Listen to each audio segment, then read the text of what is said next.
अस्सलाम वालेकुम, हाज़िर अपने नई वीडियो के साथ। तो आज का हमारा topic class 11 chemistry chapter number 8 acid basis and salts में आज हम पढ़ने जा रहे हैं बेटा strength of acid and bases. ठीक है, तो स्ट्रेंथ से मुराद बेटा ताकत या कुव्वत। ठीक है, तो on the basis of strength आपके पास एसिड्स की दो टाइप और बेसिस की भी कितनी टाइप्स बेटा, दो टाइप्स। ठीक है, तो अगर हम एसिड्स की दो टाइप की बात करें तो उसमें आएगा हमारे पास बेटा स्ट्रॉन्ग एसिड और वीक एसिड, और बेस में आपके पास होगा बेटा स्ट्रॉन्ग बेस और वीक बेस। ठीक है, तो अगर हम स्ट्रॉन्ग एसिड और स्ट्रॉन्ग बेस को पानी में डिज़ोल्व करते हैं तो उसके नतीजे में जो इनकी डिसोसिएशन या आयोनाइजेशन होगी वो मुकम्मल तौर पर होगी। ठीक है, तो स्ट्रॉन्ग एसिड और स्ट्रॉन्ग बेस पानी पे मुकम्मल तौर पर क्या हो जाता है बेटा, डिसोसिएट या आयोनाइज हो जाते हैं। ठीक है, इसी तरीके से अगर आप किसी वीक एसिड या वीक बेस को पानी में डिज़ोल्व करते हैं तो इनकी डिसोसिएशन या आयोनाइजेशन जो है वो मुकम्मल तौर पर नहीं होती। ठीक है, सिर्फ थोड़े से अमाउंट में क्या है बेटा, इनकी आयोनाइजेशन होगी। ठीक है, और उसके बाद क्या बेटा, इनमें इक्विलिब्रियम कायम हो जाएगा। ठीक है, जैसे कि चैप्टर 7 केमिकल इक्विलिब्रियम में होता था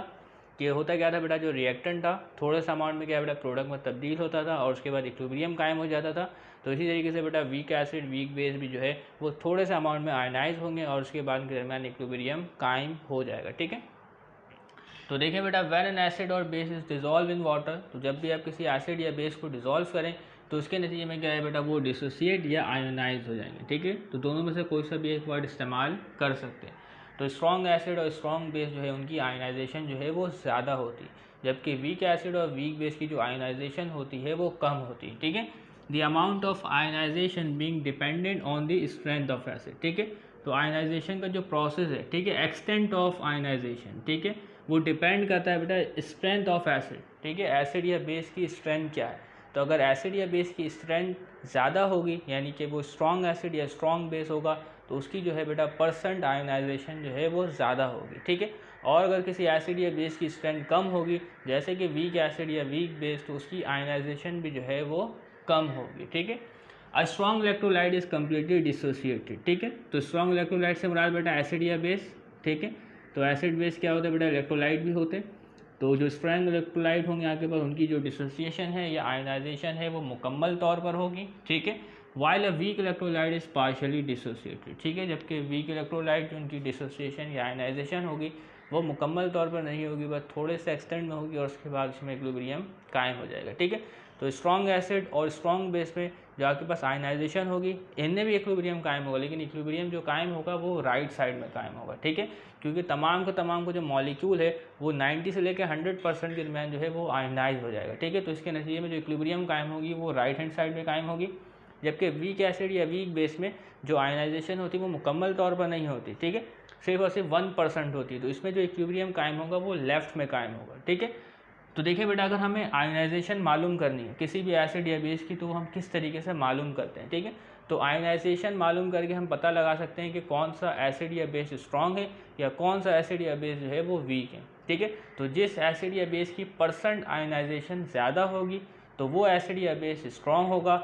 इसके मुकाबले में जिस एसिड या बेस की परसेंट आयोनाइजेशन कम होगी तो वो एसिड या बेस जो है वो ज़्यादा स्ट्रॉन्ग नहीं होगा। ठीक है, The relative strength of acid and bases can be measured by their degree of ionization। ठीक है, डिग्री ऑफ आयोनाइजेशन कहें या परसेंट आयोनाइजेशन कहें। ठीक है, तो अगर आपने कभी क्लास 10 के रिजल्ट में अपना परसेंटेज मालूम किया हो उसी तरीके से क्या है बेटा, बिल्कुल हम डिग्री ऑफ आयोनाइजेशन यानी परसेंटेज आयोनाइजेशन मालूम करेंगे। ठीक है, तो अगर सोचा आपने क्लास 10 का पेपर दिया और उसमें आपने जो है मार्क्स हासिल किए बेटा 990।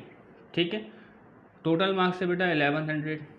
ठीक है, ये मार्क्स ऑप्टेन है, ये टोटल मार्क्स है। ठीक है, 1100 मार्क्स में से आपने हासिल किया बेटा 990। परसेंट मालूम करना है तो फिर इसको 100 से मल्टीप्लाई करते हैं। ठीक है, तो इस तरीके से हमारे पास क्या है बेटा, परसेंटेज आ जाती है। ठीक है, अब परसेंटेज 80 है 90 जो भी खैर, ठीक है 80% आई थी। ठीक है, यहाँ तो बात क्लियर होगी बेटा, इस तरीके से हम परसेंटेज मालूम करते हैं। तो परसेंटेज आयनाइजेशन भी हम इस तरीके से मालूम करेंगे। मिसाल के तौर पर बेटा हमारे पास एक एसिड के 100 मॉलिक्यूल्स मौजूद है। कितने मॉलिक्यूल्स है बेटा, 100 मॉलिक्यूल्स, और उसमें से क्या है बेटा 95% जो मॉलिक्यूल्स है वो आयनाइज हो चुके हैं। स्ट्रॉन्ग एसिड है, ठीक है, उसके 100 मॉलिक्यूल्स है और 95 मॉलिक्यूल जो है वो आयनाइज हो चुके हैं। ठीक है, यानी कि और 5 मॉलिक्यूल्स हैं वो मॉलिक्यूल्स की फॉर्म में मौजूद हैं। ठीक है, तो अगर हमें क्या है बेटा एसिड की परसेंटेज आयनाइजेशन मालूम करनी है। ठीक है, टोटल मॉलिक्यूल्स है बेटा 100।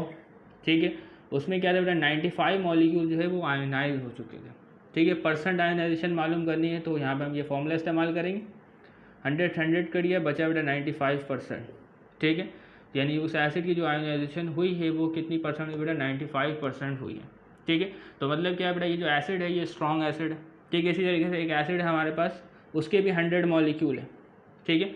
उसके सिर्फ और सिर्फ 3 मॉलिक्यूल आयोनाइज हुए। कितने मॉलिक्यूल आयोनाइज हुए बेटा, 3 मॉलिक्यूल जो है वो आयोनाइज हुए हैं, ठीक है। ये बात कर ले, ओके। परसेंट मालूम करना है तो 100% से मल्टीप्लाई करें, ये 100 से 100 कट जाएगा, बचा के पास 3%, ठीक है। तो इसका मतलब क्या हो बेटा, ये जो एसिड है ये कैसा एसिड है बेटा, एक वीक एसिड है, क्योंकि इसकी परसेंट आयनाइजेशन कम है, उसकी परसेंट आयनाइजेशन ज़्यादा है। तो देखिए बेटा, परसेंट आयनाइजेशन हम किस तरीके से मालूम कर सकते हैं, इसका फॉर्मूला है हमारे पास, ठीक है। तो ये रेशियो है बेटा, number of molecule split into ion to the total number of molecules dissolve, ठीक है। तो ये फॉर्मूला इस्तेमाल करेंगे। तो देखें बेटा, टोटल मॉलिक्यूल डिसॉल्व, हमने किसी भी सॉल्वेंट में, वाटर में, कुछ भी, ठीक है, उसमें हमने टोटल मॉलिक्यूल्स कितने डिसॉल्व किए, ठीक है। यहाँ पे मैंने बताया 100 किए, यहाँ पे बताया 100 किए, ठीक है। अब उन 100 में से बेटा कितने जो मॉलिक्यूल्स हैं वो स्प्लिट हो रहे हैं आइंस में, यानी आयनाइजेशन कितने मॉलिक्यूल्स की हो रही है, डिसोसिएशन कितने मॉलिक्यूल्स की हो रही है, ठीक है। उसको हम लिखेंगे बेटा ऊपर, number of molecule split into ion, clear, और 100% से मल्टीप्लाई कर देंगे। इस तरीके से हमें परसेंट आयनाइजेशन जो है वो पता चल जाएगी। लेकिन हमें किसी भी एसिड या बेस की परसेंट आयनाइजेशन मालूम नहीं करनी, बस आपको ये फॉर्मूला पता होना चाहिए। तो परसेंट आयनाइजेशन से आप मालूम कर सकते हैं कि बेटा कौन सा एसिड या बेस जो है वो स्ट्रॉन्ग है, ठीक है, उसकी स्ट्रेंथ क्या है, ये बात तो क्लियर हो गई, ठीक है। तो परसेंट आयनाइजेशन से हमें पता चलेगा कि किस एसिड या बेस की स्ट्रेंथ क्या है, ठीक है। कॉन्सेंट्रेशन से हमें पता नहीं चलेगा। मिसाल के तौर पे सोचिए बेटा, हमारे पास 1 मोलर HCl है, क्या बेटा, 1 मोलर HCl, ठीक है। तो ये कैसा एसिड है बेटा, स्ट्रॉन्ग एसिड है, ठीक है। इसी तरीके से बेटा हमारे पास HCl की कॉन्सेंट्रेशन है 0.01 मोलर HCl, ठीक है। तो अब ये HCl क्या स्ट्रॉन्ग है कि नहीं है, अभी भी ये स्ट्रॉन्ग एसिड है, अभी भी ये स्ट्रॉन्ग एसिड है, ठीक है। इसकी कॉन्सेंट्रेशन 1 मोलर, इसकी कॉन्सेंट्रेशन 0.01 मोलर, लेकिन ये एसिड अभी भी स्ट्रॉन्ग है, ये एसिड अभी भी स्ट्रॉन्ग है, लेकिन इसकी कॉन्सेंट्रेशन कम है, ठीक है। इसी तरीके से सोचा बेटा हमारे पास 1 मोलर क्या है बेटा, एसिटिक एसिड है, 1 मोलर एसिटिक एसिड है। तो मैं आपसे सवाल पूछता हूँ, इन दोनों में से किस एसिड की स्ट्रेंथ जो है वो ज़्यादा है, ठीक है। दोनों ही 1 मोलर है, दोनों की कॉन्सेंट्रेशन 1 मोलर है, लेकिन स्ट्रेंथ किसकी ज़्यादा है, स्ट्रेंथ जो है बेटा वो HCl की ज़्यादा है, इसकी स्ट्रेंथ कम है, क्योंकि इसकी जो परसेंट आयनाइजेशन होती है वो बहुत कम होती है। वो होती है बेटा, जो हमारी किताब में लिखी गई वो लिखी गई बेटा 1.4%, ठीक है। इसी तरीके जो आपके पास HCl है, इसकी जो परसेंट आयनाइजेशन होती है वो होती है बेटा 90 से लेकर 100% के दरमियान, ठीक है। तो बहुत सारी बुक्स में मुकम्मल कंप्लीट आयनाइजेशन लिखी जाती है, तो मैंने आपको एक ऐसी रेंज के अंदर कैद कर दिया, ठीक है, ठीक है। तो 90 से 100% के दरमियान जो है इसकी परसेंट आयनाइजेशन होती है, क्योंकि ये एक स्ट्रॉन्ग एसिड है, ठीक है। इसकी स्ट्रेंथ जो है वो ज़्यादा है, इसकी स्ट्रेंथ जो कम है। तो आपके पास जो स्ट्रेंथ जो डिपेंड करती है वो किस पर डिपेंड करती है बेटा, आयनाइजेशन पर डिपेंड करती है, कॉन्सेंट्रेशन पर नहीं करती, ठीक है। दोनों की कॉन्सेंट्रेशन सेम है, लेकिन इसकी स्ट्रेंथ ज़्यादा है और इसकी स्ट्रेंथ जो है वो कम है। तो उम्मीद करते हैं बात आपको क्लियर हो गई होगी। तो किसी भी एसिड की या बेस की आपने स्ट्रेंथ जाननी है तो परसेंट आयनाइजेशन को देखना है, ठीक है। तो परसेंट आयनाइजेशन के अलावा भी हम एक चीज़ को देख सकते हैं, वो है बेटा हमारे पास कांस्टेंट। तो अगर हमारे पास एसिड है तो एसिड का कांस्टेंट कहलाता है बेटा K, ठीक है। अगर हमारे पास बेस है तो बेस का कांस्टेंट कहलाता है बेटा Kb। इसको भी हम देखेंगे, ठीक है, कि Ka किस तरीके से निकालते हैं और Kb किस तरीके से निकालते हैं। तो एसिड का डिसोसिएशन कांस्टेंट कहलाता है हमारे पास Ka, ठीक है, और बेस का जो डिसोसिएशन कांस्टेंट कहलाता है बेटा Kb। इनको हम देखेंगे, इनको डिस्कस करेंगे, ठीक है। लेकिन पहले हम स्ट्रॉन्ग एसिड को डिस्कस करते हैं। सोचिए बेटा हमारे पास स्ट्रॉन्ग एसिड है HCl, ठीक है। तो स्ट्रॉन्ग एसिड की जो परसेंट आयनाइजेशन है बेटा वो 90 से लेकर 100% के दरमियान मैंने लिखा है, ठीक है। आपकी किताब में लिखा है बेटा 90 से लेकर 95% के दरमियान, ठीक है। तो मैं तो कह रहा हूँ बेटा जो मुकम्मल आयनाइजेशन होती है, तो आप जिसको चाहें आप तसव्वुर कर ले, कोई इशू नहीं, ठीक है। इसमें क्या है बेटा, इख्तलाफात होते रहते हैं, तो तमाम जो इख्तलाफात मौजूद है किताबों में मैं आपको बताऊँगा। तो देखिए बेटा HCl है, ठीक है। अगर HCl को हम पानी में डिज़ोल्व करते हैं, ठीक है, तो ये मुकम्मल तौर पर आयनाइज हो जाते हैं। तो इसके लिए क्या है बेटा, हम एक सिंगल एरो से रिप्रेजेंट करते हैं, ठीक है।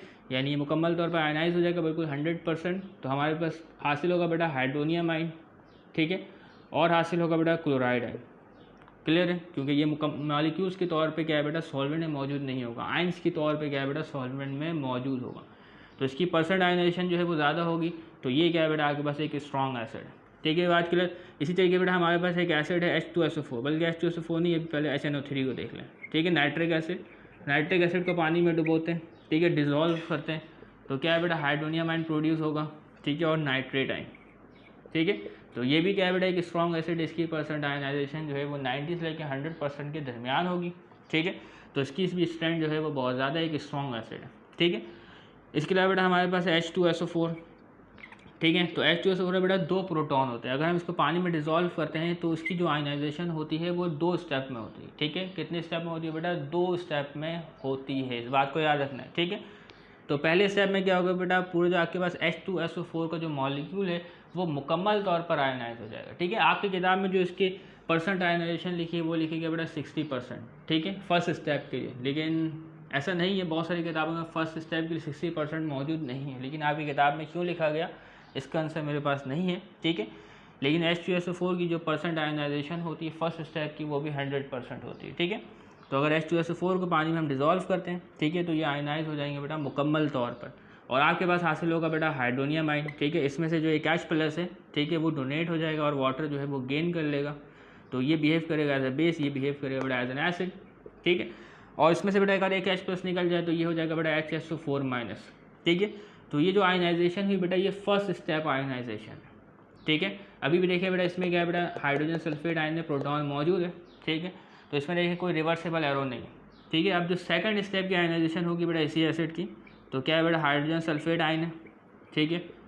पानी के साथ इसका भी इंटरेक्शन होगा, ये एसिडिक बिहेवियर, ये बेसिक बिहेवियर, ठीक है, क्लियर। तो ये क्या है बेटा, यहाँ पे एक रिवर्सेबल प्रोसेस होगा, यहाँ पे इक्विलिब्रियम कायम होगा, ठीक है।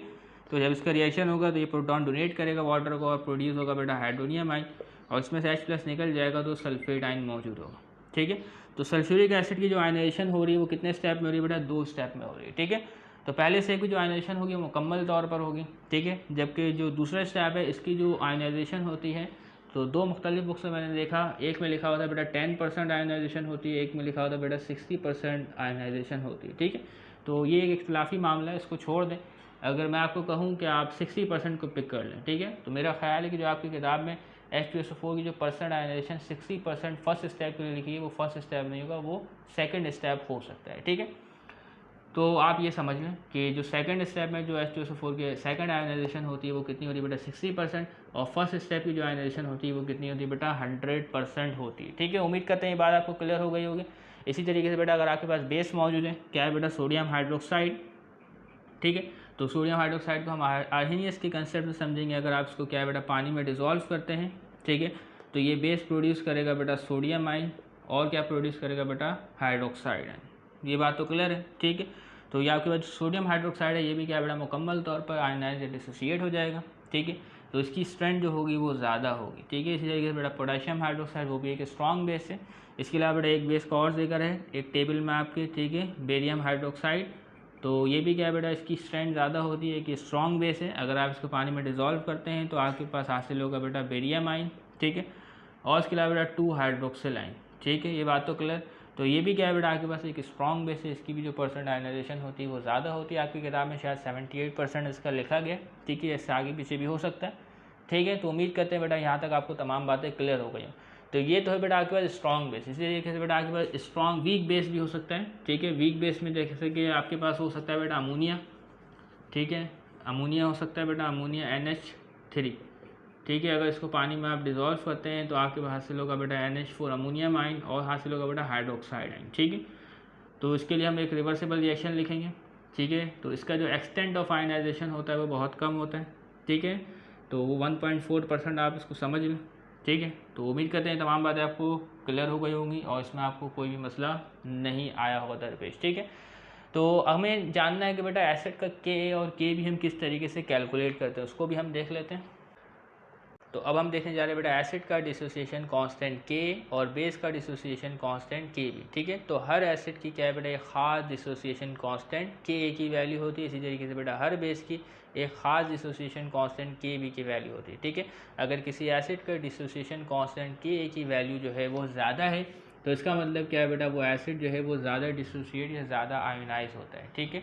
और अगर किसी बेस के जो डिसोसिएशन कांस्टेंट Kb की वैल्यू ज़्यादा है तो इसका मतलब कि बेटा वो जो बेस है वो एक स्ट्रॉन्ग बेस है, उसकी जो डिसोसिएशन है वो ज़्यादा होती है, ठीक है। इसी तरीके से बेटा अगर कोई एसिड है उसके K की वैल्यू कम है, ठीक है, तो मतलब उसकी डिसोसिएशन कांस्टेंट की वैल्यू कम है, तो इसका मतलब वो एक वीक एसिड होगा। इसी तरीके से अगर आपके पास कोई बेस है उसके जो Kb की वैल्यू कम है तो इसका मतलब क्या है बेटा, वो एक वीक बेस है। ये बात तो क्लियर हो गई। तो बेटा परसेंट आयनाइजेशन से भी हम बता सकते हैं बेटा स्ट्रेंथ ऑफ एसिड। इसी तरीके से बेटा Ka और Kb की वैल्यू की मदद से भी हम बता सकते हैं स्ट्रेंथ ऑफ एसिड और बेसिस। ठीक है, The exact strength of a given acid in water solution is described by using acid dissociation constant Kb। और इसी तरीके से अगर आपने किसी बेस के स्ट्रेंथ के बारे में बताना है तो आपने क्या है देखना पड़ेगा बेटा, बेस डिसोसिएशन कांस्टेंट Kb। ठीक है, तो यहाँ पे बेस के बारे में मैंने कुछ भी नहीं लिखा। ठीक है, तो इससे कोई मसला नहीं। तो बेटा अगर आपके पास कोई स्ट्रॉन्ग एसिड है तो स्ट्रॉन्ग एसिड जो है मुकम्मल तौर पर डिसोसिएट होता है तो उसका इक्विलिब्रियम कहाँ होगा, तो उसका जो इक्विलिब्रियम होगा वो टू दी राइट होगा। ठीक है, तो stronger acids have their equilibrium towards the right. ठीक है, ये बात तो क्लियर। इसी तरीके से अगर आपके पास स्ट्रॉन्ग बेस होगा तो उसका जो भी इक्विलिब्रियम है वो कायम होगा टू दी राइट। ये बात भी क्लियर, कोई मसला तो नहीं। तो इस तरीके से बेटा जो स्ट्रॉन्ग एसिड की जो K की वैल्यू होगी वो ज़्यादा होगी। तो अगर इक्विलिब्रियम जो बेटा राइट पे होगा तो K की वैल्यू ज़्यादा होगी। जैसे आपने केमिकल इक्विलिब्रियम में पढ़ा था, अगर इक्विलिब्रियम राइट में शिफ्ट होता था तो Kc की वैल्यू ज़्यादा होती थी अगर रिएक्शन आगे बढ़ता था। ठीक है, ऐसा ही था ना। तो इसी तरीके बेटा स्ट्रॉन्गर एसिड के केस में भी जो K की वैल्यू है वो ज़्यादा होगी और स्ट्रॉन्गर बेस के केस में भी जो है बेटा Kb की वैल्यू जो है वो ज़्यादा होगी। ठीक है, तो whereas a weaker acid have their equilibrium towards the left. तो जो वीक एसिड होगा उसका इक्विलिब्रियम कहाँ होगा बेटा, लेफ्ट की जानिब होगा। ठीक है, तो इस तरीके से उसकी K की वैल्यू जो है वो कम होगी। ठीक है, और वीक बेस का भी जो इक्विलिब्रियम है वो लेफ्ट में होगा और उसके Kb की वैल्यू जो है वो कम होगी। तो उम्मीद करते हैं बेटा यहाँ तक तमाम बातें आपको क्लियर हो गई होंगी। ठीक है, तो कोई सा भी एसिड या बेस जो है अगर पानी में डिजोल्व होता है तो वो क्या होता है बेटा, एक रिवर्सेबल प्रोसेस होता है। क्या होता है बेटा, एक रिवर्सेबल प्रोसेस होता है। टेम्परेचर चेंज करने पे वो रिवर्स भी हो सकता है। ठीक है, तो मिसाल के तौर पर देखिए बेटा हमारे पे एसिड है। ठीक है, इसको हमने रिप्रेजेंट किया है बेटा Ha से। ठीक है, तो ये है बेटा प्रोटॉन, ये है बेटा आपके पास एक एनाइन। ठीक है, तो अगर सोचें हम एक फर्जी एसिड को पानी में डिजोल्व करते हैं जिसको हमने रिप्रेजेंट किया है बेटा Ha से, तो ये एक रिवर्सेबल प्रोसेस होता है। ठीक है, तो इसमें से क्या बेटा प्रोटॉन डोनेट होगा वाटर को, हाइड्रोनियम आयन फॉर्म होगा और ये क्या बेटा ये आपके पास कॉन्जुगेट बेस है। ठीक है, तो इनके दरमियान क्या बेटा इक्विलिब्रियम जो है वो कायम रहता है। ये बात तो क्लियर है, कोई मसला नहीं। तो अगर हमने इसका इक्विलिब्रियम कांस्टेंट मालूम करना है Kc, लेकिन एसिड का हम क्या मालूम करते हैं बेटा, डिसोसिएशन कांस्टेंट Ka मालूम करते हैं। तो Ka मालूम करने के लिए हमें पहले Kc मालूम करना पड़ेगा। ठीक है, तो अगर हम इसका लिखें बेटा इक्विलिब्रियम कांस्टेंट Kc तो वो किस तरीके से लिखेंगे, ऊपर न्यूमरेटर में आएगा हमारे प्रोडक्ट के कॉन्सेंट्रेशन। ठीक है, H3O के हाइड्रोनियम आयन कितने प्रोड्यूस हुए। ठीक है, तो अगर हाइड्रोनियम आयन की कॉन्सेंट्रेशन ज़्यादा प्रोड्यूस होगी तो Kc की वैल्यू भी ज़्यादा होगी। लेकिन हमें क्या है बेटा एसिड डिसोसिएशन कांस्टेंट निकालना है। ठीक है, तो अभी हम सिर्फ इक्विलिब्रियम कांस्टेंट लिखते हैं इस तरीके से। ठीक है, और नीचे आएगा बेटा एसिड की कॉन्सेंट्रेशन और पानी की कॉन्सेंट्रेशन। ठीक है, यहाँ तक बात क्लियर हो गई। तो हमें तो मालूम करना है बेटा एसिड डिसोसिएशन कांस्टेंट वो हम किस तरीके से मालूम करेंगे। ठीक है, तो K मालूम करने के लिए हमें क्या करना पड़ेगा, जो पानी की कॉन्सेंट्रेशन है इसको एलिमिनेट करना पड़ेगा। ठीक है, क्योंकि बेटा 1 लीटर वॉल्यूम में पानी के जो मोल्स होते हैं वो होते हैं बेटा 55.55 मोल्स। ठीक है, ये बात क्लियर। इसी तरीके से बेटा इसमें एसिड के जो मोल्स होंगे वो बिल्कुल मामूली से मोल होंगे। तो एसिड के जो मोल होंगे बेटा ज़्यादा से ज़्यादा 0.1 मोल 1 मोल एसिड होगा। ठीक है, तो इसके मुकाबले में जो एसिड्स के जो मोल है वो बहुत कम होते हैं। ठीक है, तो हम पानी के मोल्स को क्या करेंगे बेटा, नेगलेक्ट कर देंगे, क्योंकि आपका जो सोल्यूशन होता है वो डाइल्यूट सोल्यूशन होता है, क्योंकि पानी के जो मोल्स हैं वो बहुत ज़्यादा होते हैं। ठीक है, तो पानी के मोल्स को क्या है बेटा हम एलिमिनेट कर देंगे। वो किस तरीके से करेंगे, देखिए बेटा Kc, तो पानी के मोल्स को यानी जो इसकी कॉन्सेंट्रेशन है उसको हम इस साइड भेज देंगे। ठीक है, और ऊपर हमारे पास मौजूद बेटा हाइड्रोनियम आयन की कॉन्सेंट्रेशन। ठीक है, और नीचे आएगा बेटा एक एसिड की कॉन्सेंट्रेशन। ठीक है, तो एक एसिड की जो K की वैल्यू डिपेंड करेगी वो सिर्फ एसिड पे डिपेंड करेगी, पानी का कोई इतना खास असर नहीं होगा। तो इसको रिप्लेस करके हम लिखेंगे बेटा K, तो ये है बेटा एसिड डिसोसिएशन कांस्टेंट। ठीक है, यहाँ तक बात क्लियर। और बाकी तमाम चीज़ों को हम इसी तरीके से लिख देंगे और नीचे आएगा बेटा एसिड की कॉन्सेंट्रेशन। ठीक है, तो देखिए बेटा K की वैल्यू डिपेंड करती है बेटा हाइड्रोनियम आयन की कॉन्सेंट्रेशन और कॉन्जुगेट बेस की कॉन्सेंट्रेशन पर। ठीक है, इसी तरीके से बेटा नीचे मौजूद हमारे पास एक एसिड। तो अगर क्या बेटा ये एसिड ज़्यादा डिसोसिएट होता है, अगर ये एसिड जो है वो ज़्यादा डिसोसिएट होता है तो हाइड्रोनियम आयन की जो कॉन्सेंट्रेशन है वो ज़्यादा होगी, इसकी जो कॉन्सेंट्रेशन है वो ज़्यादा होगी। ठीक है, तो अगर हाइड्रोनियम आयन की कॉन्सेंट्रेशन में पानी में इजाफा होगा, ठीक है, तो K की वैल्यू में भी इजाफा होगा, तो मतलब उस एसिड की जो स्ट्रेंथ है वो ज़्यादा होगी।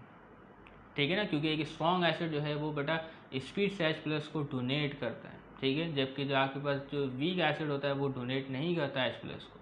तो अगर एसिड की स्ट्रेंथ ज़्यादा होगी तो हाइड्रोनियम आयन जो है वो ज़्यादा प्रोड्यूस होगा। तो अगर हाइड्रोनियम आयन की कॉन्सेंट्रेशन ज़्यादा होगी तो एसिड के के की वैल्यू ज़्यादा होगी, और अगर हाइड्रोनियम आयन की कॉन्सेंट्रेशन कम होगी तो एसिड के की वैल्यू भी कम होगी। तो उम्मीद करते हैं तमाम बातें आपको क्लियर हो गई होंगी। ठीक है, तो एसिड का डिसोसिएशन कांस्टेंट के हम इस तरीके से निकालते हैं। इसी तरीके से अगर हमारे पास बेस मौजूद है कोई, ठीक है, तो बेस को रिप्रेजेंट किया गया बेटा सिर्फ और सिर्फ बी से। ठीक है, यहाँ तक बात क्लियर। तो अगर क्या है बेटा बेस हमारे पास क्या है बेटा वाटर, अगर बेस को हम पानी में डिजोल्व करते हैं तो इनके दरमियान बेटा इक्विलिब्रियम कायम होता है। ठीक है, यानी कि जो रिएक्शन है बैकवर्ड भी शिफ्ट हो सकता है टेम्परेचर चेंज करने पे, क्योंकि जो के की वैल्यू है टेम्परेचर डिपेंडेंट है। के या के बी की वैल्यू जो है वो किस पे डिपेंड करती है बेटा, टेम्परेचर पर डिपेंड करती है।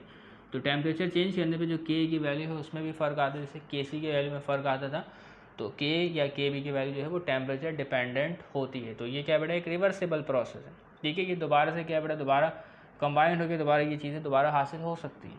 ठीक है, तो अगर क्या बेटा किसी बेस को पानी में डिजोल्व करते हैं तो इनमें भी क्या बेटा आयनाइजेशन होगी, डिसोसिएशन होगी। ठीक है, इसका के भी किस तरीके से कैलकुलेट करेंगे, पहले देखें बेस है, अगर स्ट्रॉन्ग बेस होगा, अगर इसकी स्ट्रेंथ ज़्यादा होगी तो ये क्या बेटा बासानी प्रोटॉन एक्सेप्ट करेगा। ठीक है, बात क्लियर। तो देखिए बेटा इसमें से प्रोटॉन रिलीज होगा तो इसमें ऐड हो जाएगा। ठीक है, तो ये क्या है बेटा आपके पास एक स्ट्रॉन्ग बेस है। ठीक है, तो देखिए प्रोटॉन इसमें से आ गया, इसमें ये कन्वर्ट हो गया बेटा कॉन्जुगेट एसिड में। ठीक है, इसमें से बेटा H+ निकल के ये बचा OH-। तो अगर हमने इसका लिखना है बेटा Kb, तो Kb लिखने के लिए हम पानी की कॉन्सेंट्रेशन को इग्नोर कर देते हैं, क्योंकि जो सोल्यूशन होता है वो डाइल्यूट होता है। पानी के इतने मोल्स होते हैं जबकि बेस के ज़्यादा से ज़्यादा 1 मोल 0.1 मोल्स होंगे। ठीक है, तो अगर हम इसका लिखें बेटा Kb तो वो इस तरीके से लिखाएगा। ठीक है, ओके, नीचे डिनोमिनेटर में आ गया बेटा आपके पास बेस की कॉन्सेंट्रेशन।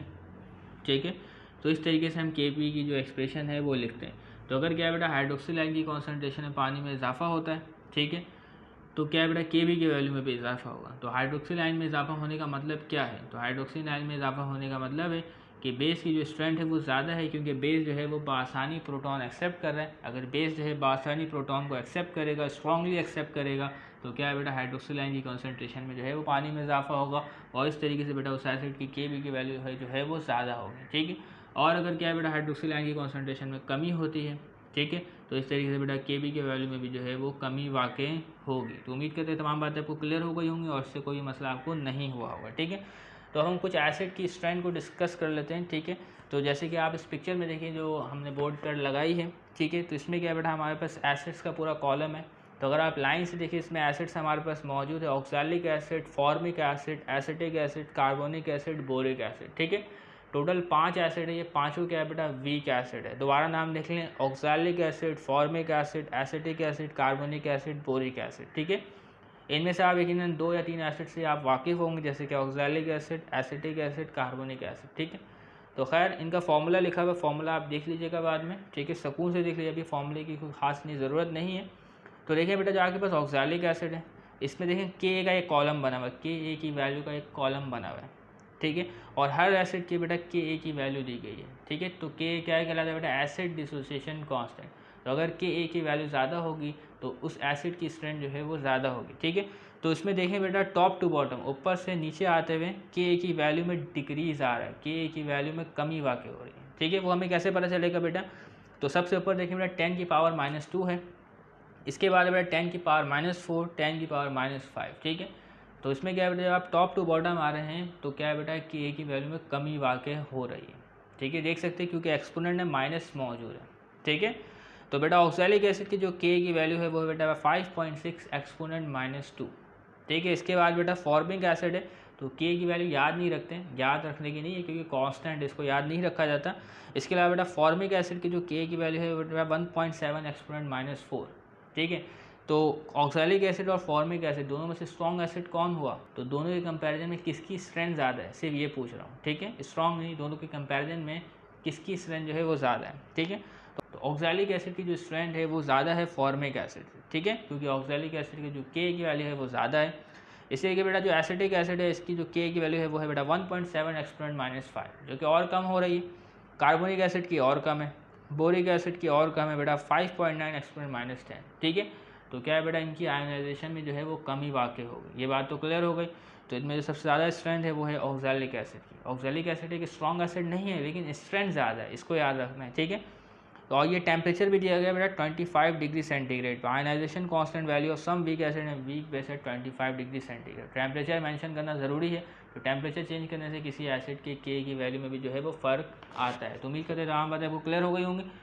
इसके अलावा बेटा बेसिस को देख लेते हैं, ठीक है। तो बेसिस में बेटा इथाइल अमीन, अमोनिया, हाइड्रोजन, हाइड्रोक्सिल अमीन और पायरिडीन, ठीक है। तो इन तमाम बेसिस में से आपने सिर्फ एक ही का नाम सुना होगा, अमोनिया का, ठीक है। तो वीक बेसिस जो डिसोसिएशन कांस्टेंट होती है यानी के बी की वैल्यू होती है वो कम होती है, ठीक है। तो इसमें देखें बेटा, इसमें के बी की वैल्यू का एक कॉलम दिया गया है। तो इथाइल अमीन की जो के बी की वैल्यू है वो है बेटा 4.7 एक्सपोनेंट -4, ठीक है। नीचे है बेटा एक्सपोनेंट -5, नीचे है एक्सपोनेंट -6, एक्सपोनेंट -8, एक्सपोनेंट -9। तो टॉप टू बॉटम आने में बेटा के बी की वैल्यू में कमी वाक़ई हो रही है, ठीक है। तो जो सबसे ऊपर जो बेस मौजूद है बेटा इथाइल अमीन, इसकी जो बेसिक स्ट्रेंथ है वो ज़्यादा है बाकी तमाम से, ठीक है। और इनमें सबसे कम बेसिक स्ट्रेंथ किसकी है बेटा, पायरिडीन की, क्योंकि पायरिडीन की जो के बी की वैल्यू है वो बहुत कम है तमाम से, ठीक है। बात समझ में आ रही। तो इथाइल अमीन की जो के बी की वैल्यू है बेटा 4.7 एक्सपोनेंट -4, अमोनिया की बेटा 1.8 एक्सपोनेंट -5 और हाइड्रोजन की बेटा 1.7 एक्सपोनेंट -6, हाइड्रोक्सिल अमीन की 1.1 एक्सपोनेंट -8, पायरिडीन की बेटा 1.4 एक्सपोनेंट -9। तो टॉप टू बॉटम आ रहे बेटा के बी की वैल्यू में कमी आ रही है, डिग्रीज आ रहे हैं, ठीक है। तो ऊपर जो बेस मौजूद है वो क्या बेटा, इसकी स्ट्रेंथ ज़्यादा है और नीचे जो मौजूद है बेटा उसकी स्ट्रेंथ कम है। तो उम्मीद करते हैं तमाम बातें आपको क्लियर हो गई होंगी। तो आपने बेटा किसी भी एसिड की के ए की वैल्यू और के बी की वैल्यू को मालूम नहीं करना है, ठीक है। यहाँ वैसे आपको तरीका बताया गया कि आप किस तरीके से किसी भी एसिड या बेस की स्ट्रेंथ को मालूम कर सकते हैं। तो उसके लिए आपने देखना पड़ेगा बेटा के ए की वैल्यू और के बी की वैल्यू, ठीक है। तो उम्मीद करते हैं बेटा तमाम बातें आपको क्लियर हो गई होंगी। तो तब तक के लिए इजाज़त दीजिएगा, चैनल को सब्सक्राइब कीजिएगा। अल्लाह हाफिज़।